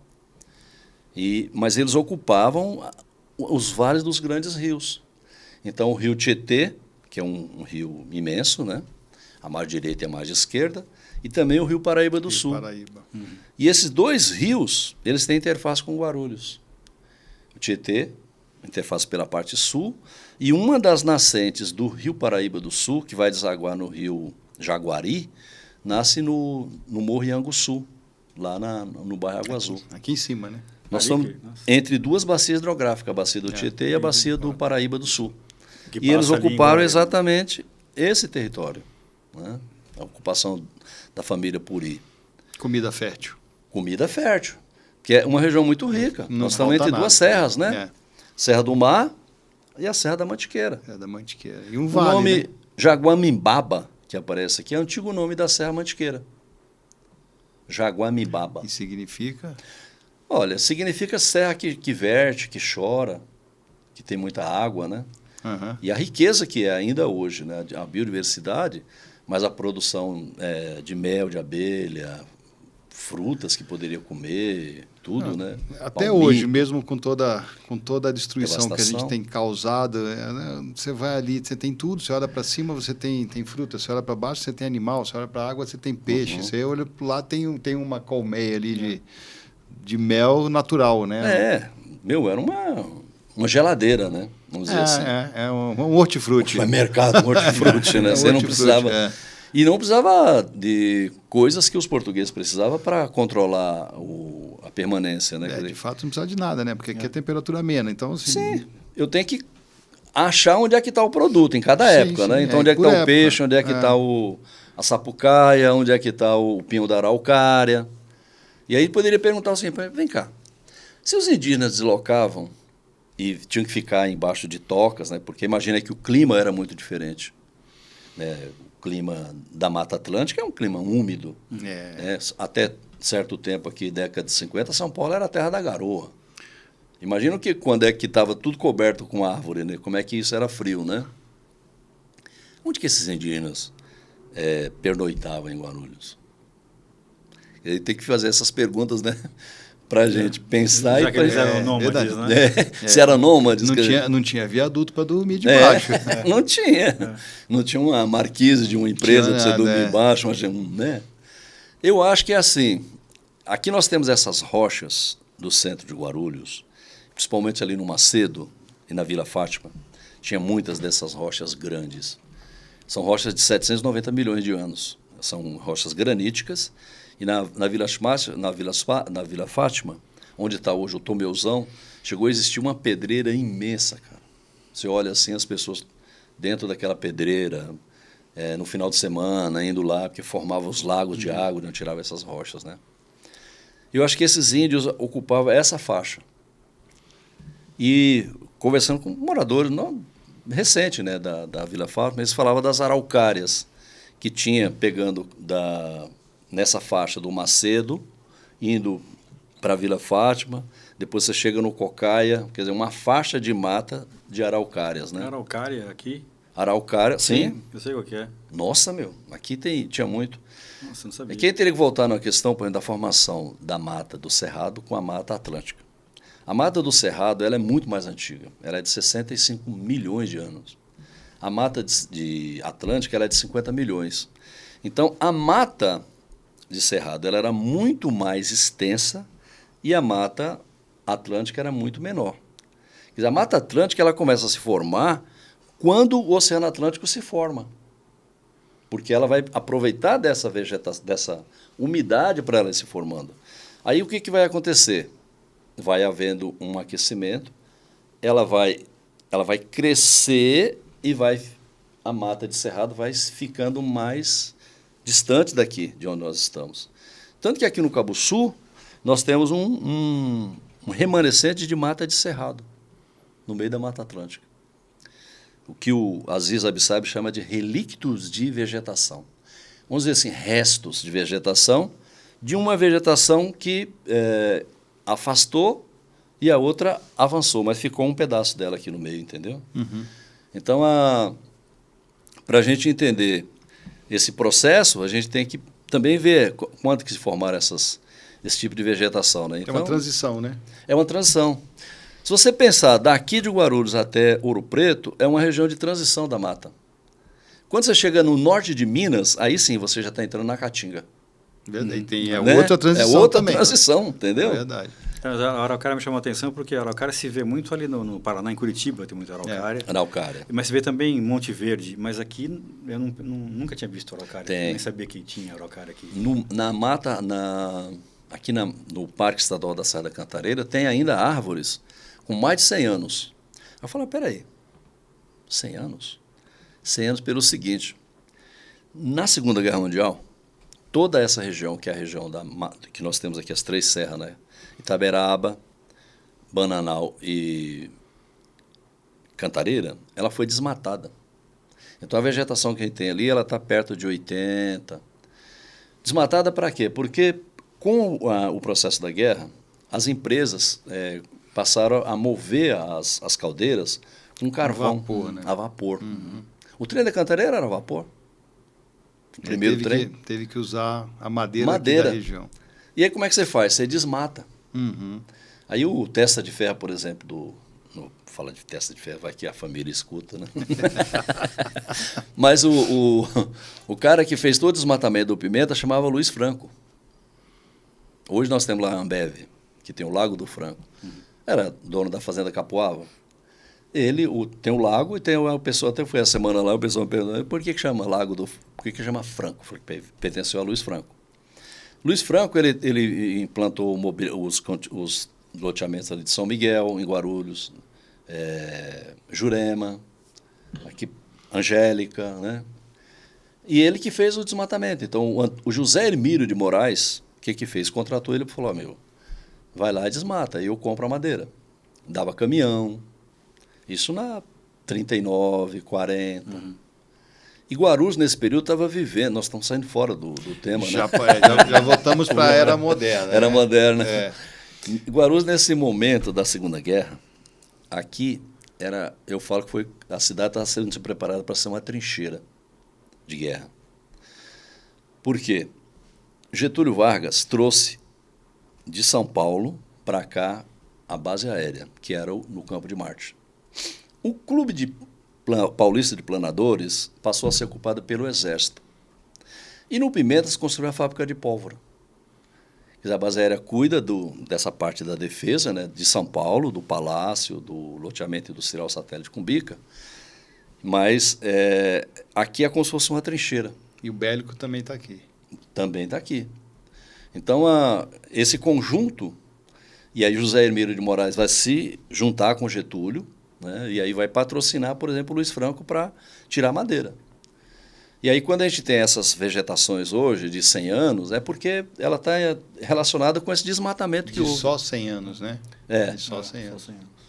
Por aí. Você pega lá, as araucárias que tem hoje, tem 100 anos. Às vezes não foi retirada, né? E essa história toda a gente encontra nos livros. Eu tenho. Vamos fazer uma propagandinha do livro agora, livro aqui, porque Guarulhos Antiga e Contemporânea. Esse livro aqui a gente trabalha com o conceito de história, geografia, cultura e meio ambiente. Uhum. A gente passa pela história natural, quer dizer, quando Guarulhos um dia foi colada com a África, porque tem um ouro, ó, aqui, né? Uhum. Isso aqui é um ouro incrustado numa rocha de quartzo. Esse aqui não é ouro de lavagem. Tá. Esse aqui é o ouro que é agregado em rochas de quartzo. Isso aí foi extraído, foi? Isso aqui não é de Guarulhos, não, tá? Essa pepita aqui é uma imagem que a gente tem, mas isso aqui é o ouro que está incrustado na rocha de quartzo. O que acontece nesse momento? Estou falando de período colonial, né? Quando o ouro, na verdade, ele é uma estrela que explodiu e acabou vindo parar na Terra, no núcleo interno da Terra, que é o objetivo desse livro aqui, ó. Contar para as crianças como que o ouro surgiu no planeta. Tudo que está nesse livro estão nesses livros pequenos aqui para crianças de 7 anos. Né? Uhum. A explosão de uma estrela. Aqui nesse aqui. Nessa aqui. Isso. Essa estrela é uma estrela supernova. Ela explode e fica há 5 bilhões de anos. Ela fica vagando no universo, as partículas. A Terra não estava formada, a Terra se formou a 4,6. Aí tem uma hipótese que os meteoros que se descolavam, passa entre essa poeira de ouro e ele agrega essas partículas. Quando ele cai na Terra, e a Terra é muito quente, uma bola de fogo, ele vai parar no núcleo interno da Terra. O que faz voltar esse ouro para a superfície? É o vulcão. Quando o vulcão está passando no meio da Terra, ele encontra essa rocha, que é a rocha de quartzo. E vai levando para cima. Aí ela cola aqui. O que sobra de poeira, ele joga na forma de fumaça. Aí cai na Terra. Aí vem o ouro de lavagem.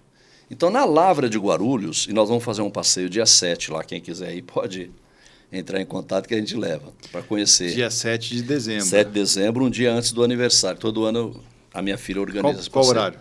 Vamos sair 8 horas do centro de Guarulhos. E vai até que horas? E vai o dia todo, porque nós vamos passar pela Lavra, passar pelo Anhanguçu, Igreja de Bom Sucesso, depois vamos até Nazaré, tomar um banho de piscina, tomar uma cervejinha. A pé? Não, de ônibus, van e tal, né? Uhum. Então, quando o ouro passa aqui, ele agrega nessa rocha de quartzo. A poeira do ouro cai na terra. Aí vem o ouro de lavagem. Então, nessa lavra de Guarulhos, que é a primeira lavra, ela é um exemplar único, quase. Porque você tem toda a estruturação para tirar o ouro de lavagem e tem uma hora que você vai chegar nessa rocha, que é a rocha de quartzo. Aí, como é que você extrai o ouro da rocha de quartzo já é uma técnica mais apurada, né? Então, nós temos essa formação. Esse livro trabalha primeiro com essa ideia da formação natural de Guarulhos. Então, nós temos uma rocha de 1,6 bilhão de anos, que é o Marundito do Cabo Sul. Ele está até por aqui, numa das partes do livro. Mas a gente trabalha com a formação natural, quer dizer, existia uma formação natural. Estava lá, disponível. Quando o ser humano chega nesse território, ele começa, então, a extrair essa riqueza. Então, quais são essas riquezas? Então, água, madeira, ouro, né? Então, a gente trabalha esse período todo, até que... Olha aqui o ouro de novo, ó. Olha a rocha aqui de novo. Olha ela aqui, ó. Isso aqui é uma estrada, no livro, né, que dá dos aspectos naturais, chama Estrada dos Veigas, que está relacionada a Amador Bueno da Veiga. Aqui, essa é a rocha que eu estava falando aqui, ó. Isso é o Marundito do Pico Pelado. Essa rocha tem 1,6 bilhão de anos, avaliado por uma equipe chamada CIGEP, que é uma comissão de sítios arqueológicos do Brasil. Ela é mais dura do que diamante, Marco. Caramba. Nossa. Mais duro que diamante. E quando o Rodoanel foi ser construído, passaria aqui. Aí teve que desviar por causa dessa rocha. Eu diria que para mim ia dar certo. Não que vai, ficou lá não no vai meio, conseguir que tirar tá ela lá. do caminho. Agora aqui, ó, quer ver? Nos aspectos naturais, aqui, por exemplo, a gente conta a história do gigante Adamastor, que é o nosso patrono ali do centro, né? O gigante Adamastor é da mitologia grega. Aqui nós temos assim, ó, Gondwana e Guarulhos aqui na Gondwana, aqui Laurásia. Quando estava se formando, quando os continentes não estavam separados. Guarulhos estava do lado da África do Sul. Se fosse hoje, não tinha aqui o Oceano Atlântico no meio, tá vendo? Então a gente trabalha nos aspectos naturais, até a dispersão do Homo, né, do Homo sapiens, que sai... A distribuição. A distribuição sai da África, povoa a África, Europa, e aí chega, por último, na América do Sul. A América do Sul tem o fóssil humano mais antigo da América, que é a Luzia, que é essa mulher negra aqui. Um patrimônio, né, da história, né, brasileira, né, o crânio de Luzia. Então, a gente trabalha os aspectos naturais, depois como que a cidade vai ajustar para conhecer essas riquezas e explorar.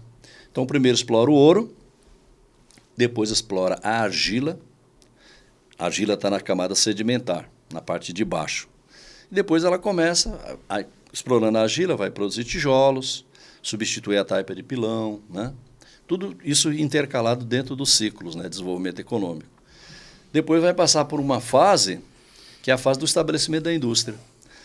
Aí é interessante, porque a matéria-prima do ciclo do ouro era o ouro, estava aqui no território. A matéria-prima dos tijolos estava no território. A matéria-prima da indústria não está no território. Aí você precisa desenvolver um conjunto de rodovias para você buscar essa matéria-prima. As indústrias mais poderosas de Guarulhos no começo eram indústrias metalúrgicas. Onde é que estava o minério de ferro? Ou no Rio de Janeiro ou em Minas Gerais. Então você vai ter que começar a desenvolver uma coisa que é uma coisa da logística. Mas para esse caminhão chegar, você tinha que ter rodovias. Então, a abertura desses caminhos, né, da Via Dutra, que é em 51, que é uma rodovia, né, nacional, né, que ela liga o Brasil todo, né, do sul ao nordeste, né? Então, BR-116, né? BR-116. Então, isso vai facilitar o desenvolvimento da indústria de Guarulhos, né? E logo Guarulhos vai se tornar uma grande polo industrial, né? Mas, nesse momento, você não tem a matéria-prima. Aí você tem depois agora um desenvolvimento de uma coisa que nós falamos naquela outra vez, né, que é a questão da logística, né? Mas essa logística ela já estava gerada por cada modelo industrial. Quando chega o aeroporto, aí é um ingrediente novo, né? E isso vai para o programa quando a gente estiver na parte da era moderna. Isso é só um takezinho, né? Porque é tão gostoso a gente falar sobre... A gente fala não, porque a gente está aqui mais ouvindo, né? A gente mal pergunta alguma coisa, porque você conta tudo numa lógica, assim, numa sequência tão fácil de entender, que aí isso se torna uma bela, uma excelente e detalhada aula, né?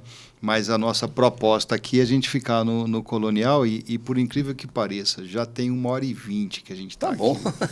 Já tem 1h20 que a gente legal. está aqui e temos bastante mais material, né? Para falar. Tem umas perguntinhas, posso? Deve, vamos lá. Sempre. A gente quase não interrompeu, porque... Eu acabei ficando um pouco bem interessado nessa parte dos indígenas aí, né, dos povos indígenas. Tem tribo indígena aqui em Guarulhos, não tem? Ainda? Tem. Uma, duas, três, quantas são? Eu sei que uma é importada de Alagoas, parece, né? Tem um lance desse. Eles têm um aldeamento, né? São indígenas, eles não nasceram em Guarulhos, então os de Guarulhos foram extintos. Então não são de Guarulhos? Não são. Tá. Esse conjunto de Guarulhos vai se formar e o ciclo industrial vai se fortalecer com a migração. Migração nacional. Na migração nacional, vieram muitas pessoas para Guarulhos que eram indígenas, mas eles viviam na invisibilidade, com medo de se apresentar, eu sou indígena e tal, né? Quando começa o fortalecimento dos movimentos étnicos, né? Aí eles começaram a se apresentar e aí formou aqui em Guarulhos uma aldeia, a aldeia multiétnica do Cabo Sul. Então lá acho que tem 9 etnias que moram lá, nessa aldeia.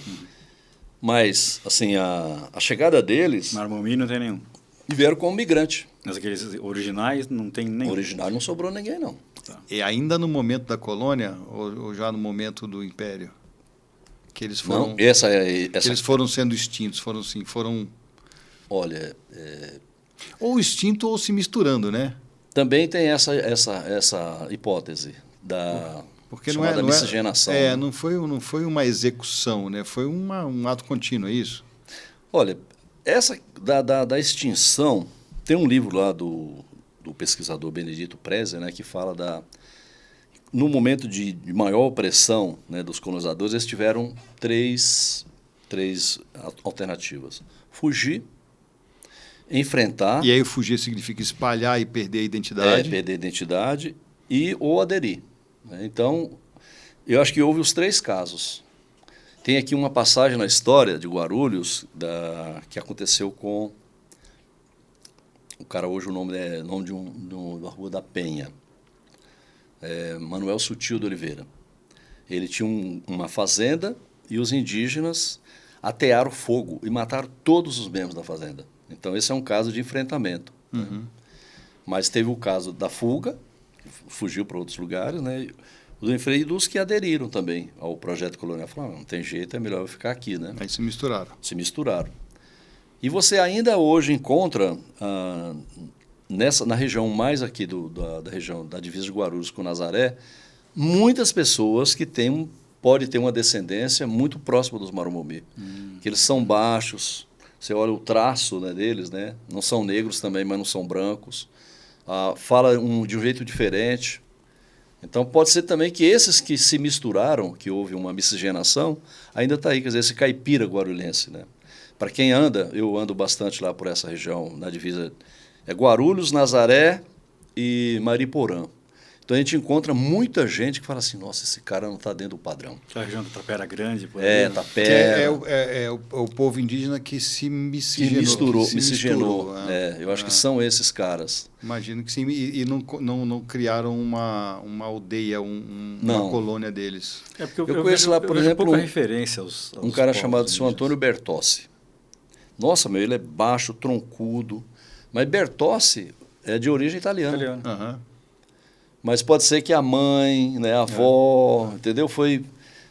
Porque não tinha mulher branca aqui no período colonial, né? Então, se uma pessoa quisesse casar com uma mulher branca, ele tinha que comprar em Portugal.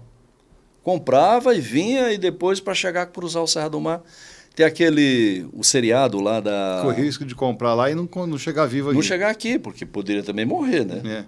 Mas tem um seriado que a Globo mostrou, né, de um cara que queria casar com uma mulher branca, ele não queria casar com um indígena. Essa mulher veio de Portugal. E aí todo cuidado, ela de vestido branco, né? Para cruzar a Serra do Mar. E aí para trazer, para ele casar com a mulher, né? E aí não era tão fácil assim casar com mulher branca. Então a maior parte mesmo dos casamentos que teve e geraram pessoas mamelucas, né? Era de branco com indígenas. Depois, quando chega as mulheres negras também, vai ter esse tipo essa formação, né? Tanto que o Brasil... Ainda hoje, eu estava conversando com uma outra menina essa semana, fazendo um podcast também para uma escola, né? E aí falando, se a gente pegar e somar, por exemplo, o que está lá no censo, pretos e pardos. Se você colocar a palavra preto, tirar a palavra pardo, preto dá a maior quantidade da população brasileira. Por que mantém preto e pardo? Que é para não dizer que o Brasil é um país de negros. ou afrodescendentes, né? Mas se você pegar assim, a afrodescendência brasileira e somar, tirar do censo preto e pardo e botar só preto ou só negro, é a maioria. Fruto dessa miscigenação.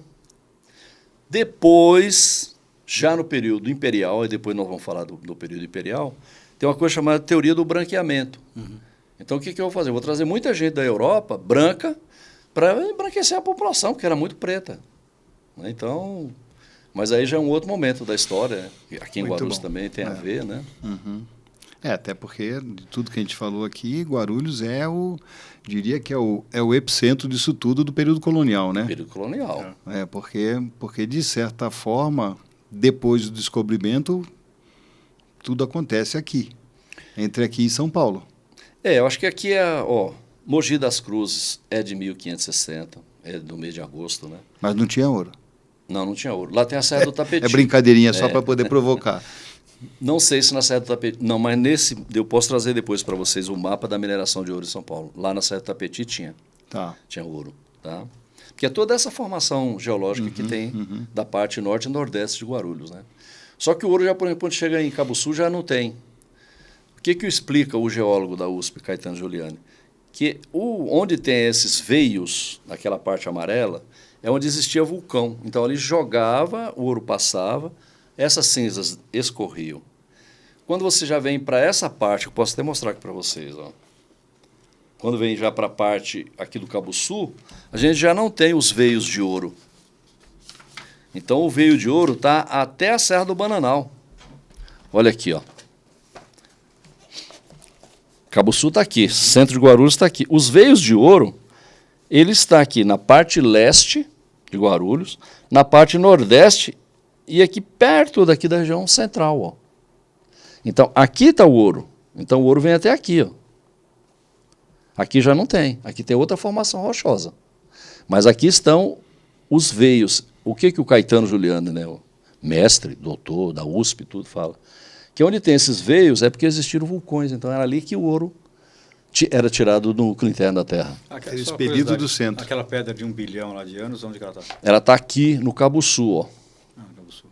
Cabo Sul ela deve estar mais ou menos atrás do para aeroporto. cá. O aeroporto está aqui, ela deve estar mais ou menos aqui.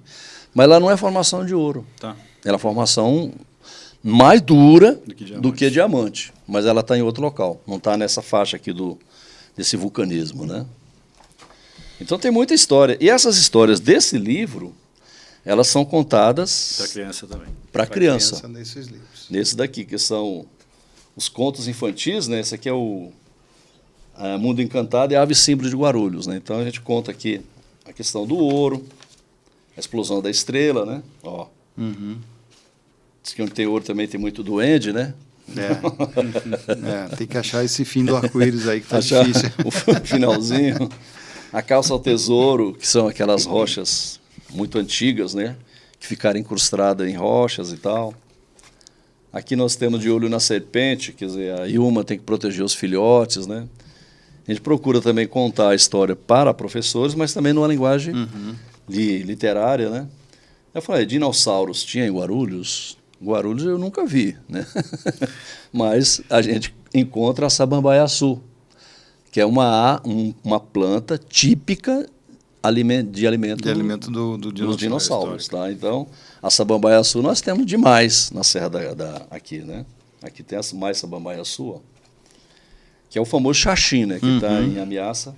Esse é o maior dinossauro que nós temos no Brasil, encontrado aqui em São Paulo, no interior de São Paulo. O nome dele é engraçado, eu não vou achar aqui agora, né? Mas tem aí. E aqui é o aniversário dos filhotes da Ilma, né? Então esse aqui é um livro que conta essa história. Aqui são pequenos fragmentos de história, é o casarão que está sendo restaurado, que vai ser inaugurado no dia 8 de dezembro. Muito legal a gente poder ir lá conhecer, né? Aqui é o gigante Adamastor, ó. Aqui é lá na ponta do Cabo das Tormentas, que hoje é o atual Cabo da Esperança, tem uma rocha que esse gigante foi posto de castigo, porque ele era apaixonado por uma mulher muito bonita chamada Tétis, né?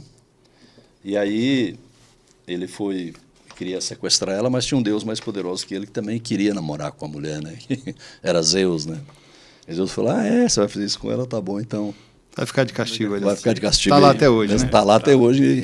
De vez em quando ele fica nervoso, derruba navio e tal. Né? Aqui é o caminho velho do mar. Quer dizer, a pessoa entrando por Bom Sucesso, ele sai no Porto de Santos, que é um caminho muito antigo.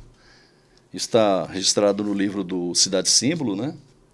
Esses meninos aqui. Aqui é a festa da Carpição, Bom Sucesso, a festa já tem quase 300 anos, né?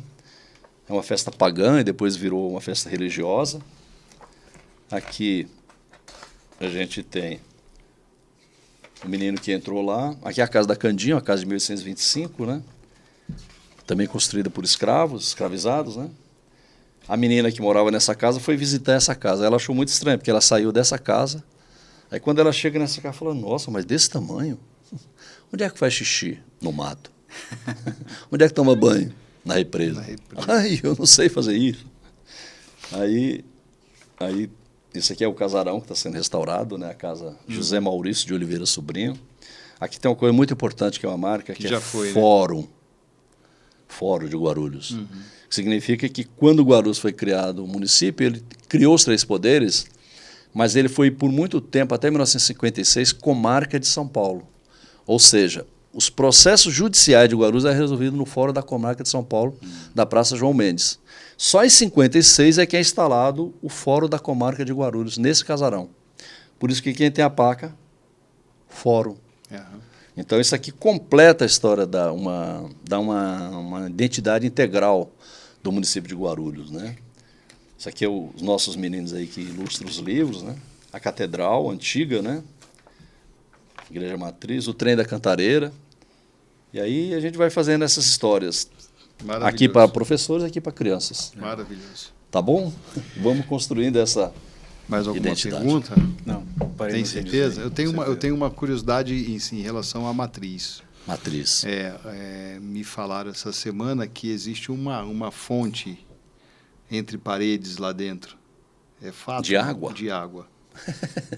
Ou isso é história de... Não, existiu, onde hoje está a pós-graduação da UNG, Tá. Ali tinha uma tubulação antiga de água, toda revestida com tijolos.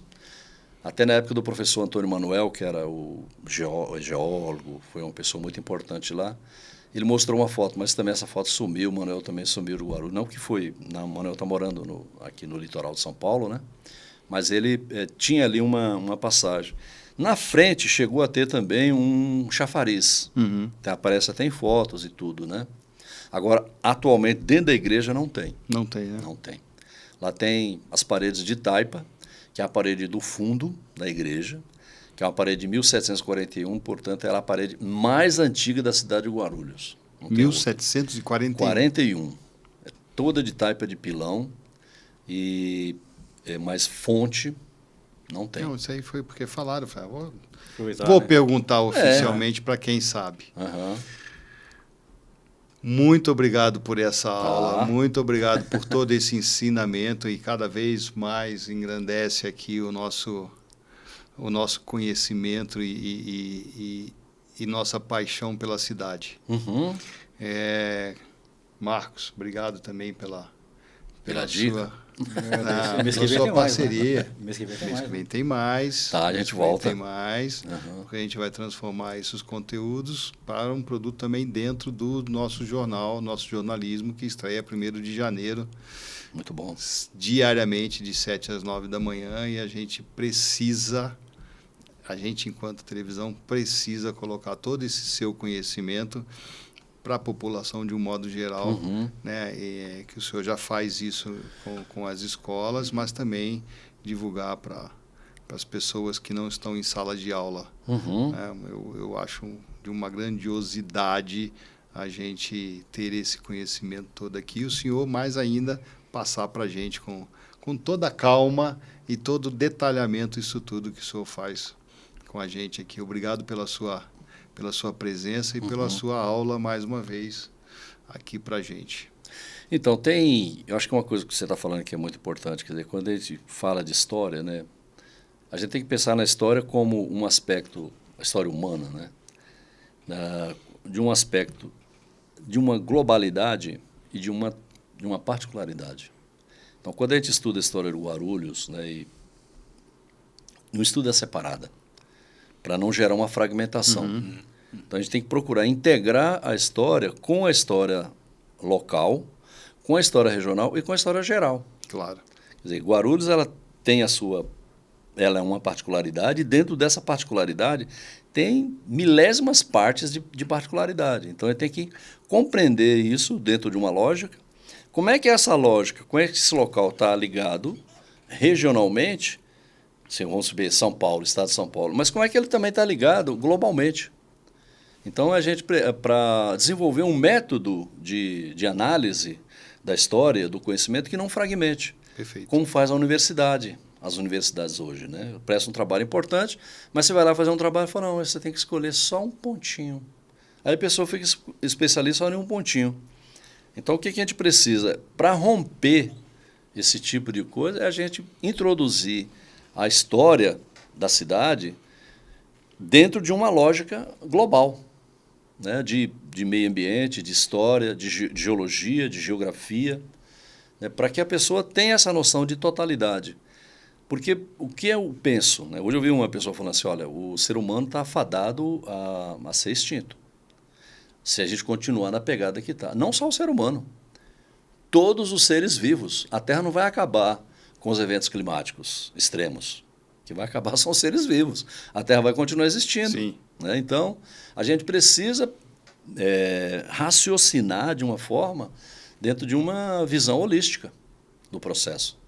Porque senão, de fato, nós vamos ser extintos como os demais. Perfeito. Junto. Os dinossauros foram extintos. E eram muito mais poderosos que nós, né? E a Terra continuou.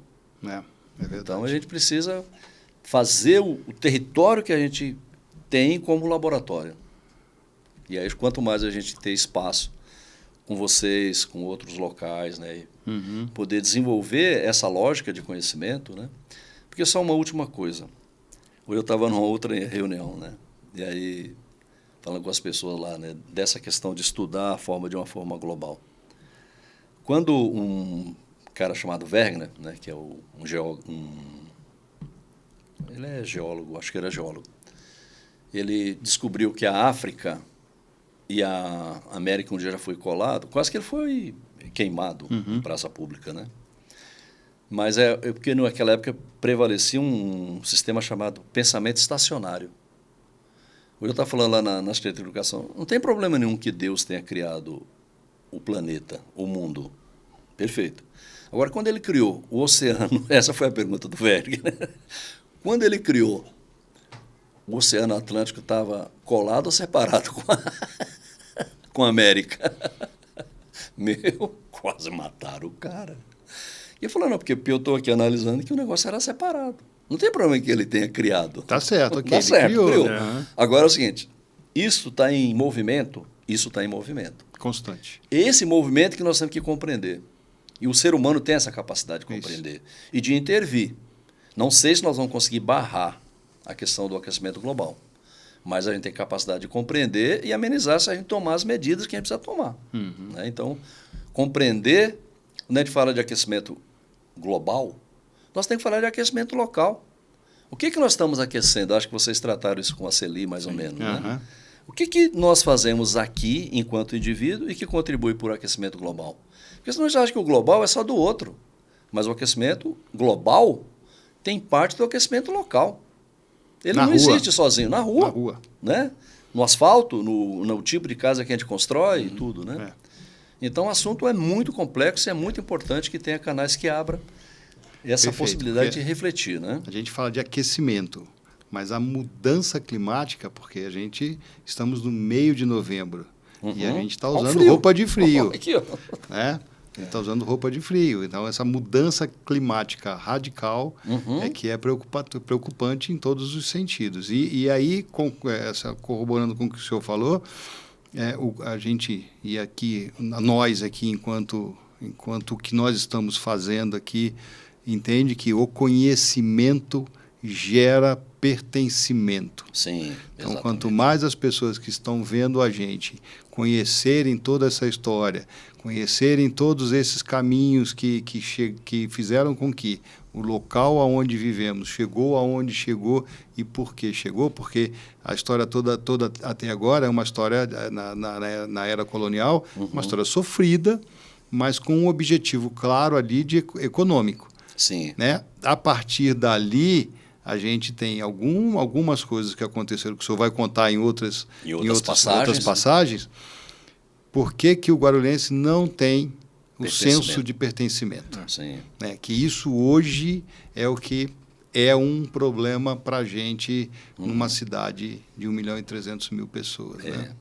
Vamos aprofundar esse no próximo, né? É isso. Muito obrigado mais uma vez. Tá certo.